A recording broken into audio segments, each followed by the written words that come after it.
Hello students. Now today's the topic of discussion is hardness of water. So it is a very important topic from the engineering chemistry, that is hardness of water. So to study the hardness of water, some basic things or water how it get hardened, that we will see first. So hard water is those water which is having different type of impurities in it, like colloidal impurities, suspended impurities, some microbial type of impurities are there. Now, how these impurities are inserted or included in that water? As we know that water cycle which is going on in this particular, we can say that the from the cloud that falls on the earth's surface, and from earth's surface again it get evaporated by the oceans or seas towards the clouds. So how that cycle of water is going on? So first of all, we will see different sources of water. So there are two important sources of water. Number one, surface water, and number two, underground water. Now first of all, we will see surface water, or it is also called as the groundwater. Now those water which is just during the raining falling on the surface of earth. So it is there in the space. So during, if whenever it is there in the space, at first it was a very pure water, but during the falling on the earth's surface, there is the addition of different gases which are present in the atmosphere. So that gases are only in that water, and it gets fall on the surface of earth. Now whenever it falls on the surface of earth, it is just flow towards the different type of things like river. So when it move towards river, it is a river water. Pond towards the pond water. So like that, sea water, and again ocean water. So those water which is flowing from the surface of earth and remain on the surface of earth is called as a surface water. So it includes the river water, pond water, water from beaches, water from the sea, or water from the oceans. That is called as the surface water. Now just when water falls on the earth's surface, as earth's surface it is having a layer of soil, then different type of sands, and then rock. During that, the water gets percolated or absorbed by the soil or earth. So during that, those water which is just absorbed by the earth surface, it becomes the underground water. So this is called as underground water. So when it moves, just for example, this is the upper surface of the earth, and water it is there falling like this as a rainwater. So here there are presence of different layers of the different sand layer, coarse layer, or soil or clay or rock type of substances. So during that, this water gets percolated inside the surface, and that water is called as a underground water. So when it gets percolated, though up to the where there is a soft or the absorbing type of soil is there, at that time it is just moving or percolating. But when once it gets reached to the rock, it gets out as a spring water or as a well water, and that is called as the underground water. So during this passage of water through these different layers, it gets filtered by these sand layers. But at the same time, there is a presence of different minerals or salts in the soil, it gets added with that different salts or the different soil or different type of minerals in it, and that water which moves just upside as a spring water or as a well water or as a bore water, that is called as a hard water. It is because that water is having the different salts present in it. So what is called as a hard water? Hard water is those water which is having different salts present in that water. So what type of salts are there? Here those salts which are present in the hard water are hard water salts like sulfates, carbonates, chlorides of particularly calcium. These are the metal ions which are positively charged. Calcium, magnesium, ferrous, aluminium.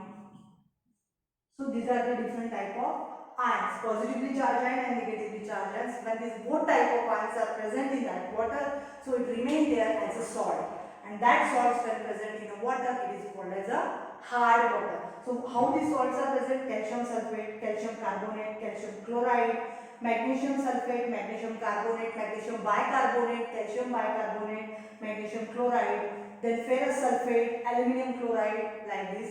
When these all salts are present in a water, that water is called as a hard water.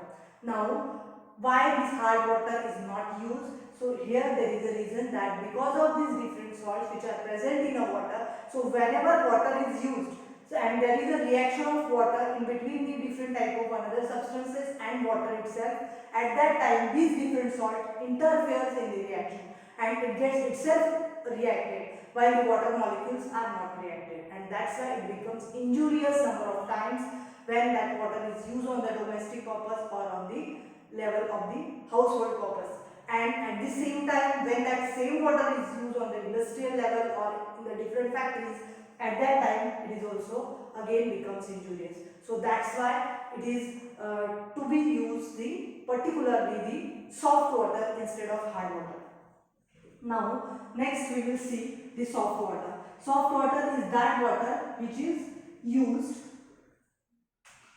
Soft water is that water which is not having different type of salts present in it. So those water which is that in which there is a totally absence of salts is called as a soft water.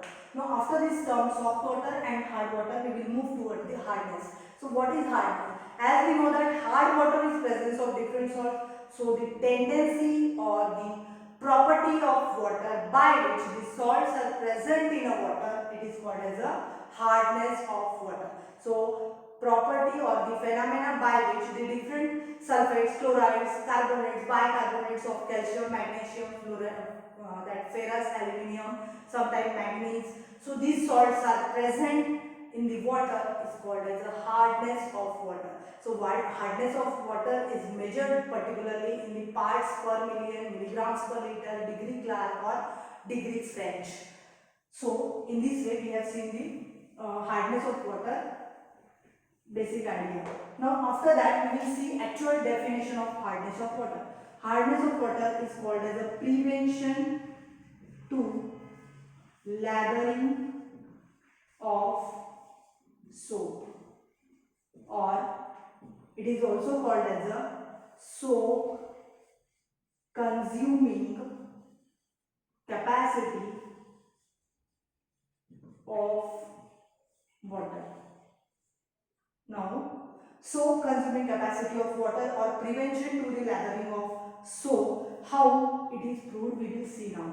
Just soap consuming capacity means whenever the water it is treated particularly with the soap or the detergent type of substances, at that time those water, how it works.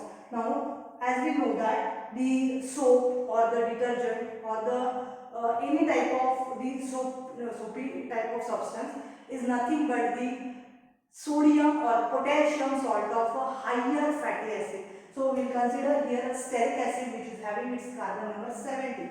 So C17H35 COONA.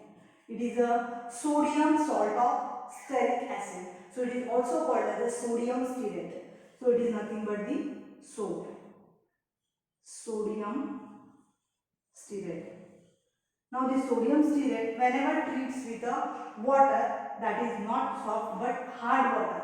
So during the reaction, if there is a soft water, then simply reaction with H2O. But here as there is a use of hard water, there must be reaction of different salts which are present in the water with this sodium stearate. So just you consider CaSO4, that is calcium sulfate. So when this calcium sulfate treats with this particular sodium stearate, what products we will get here?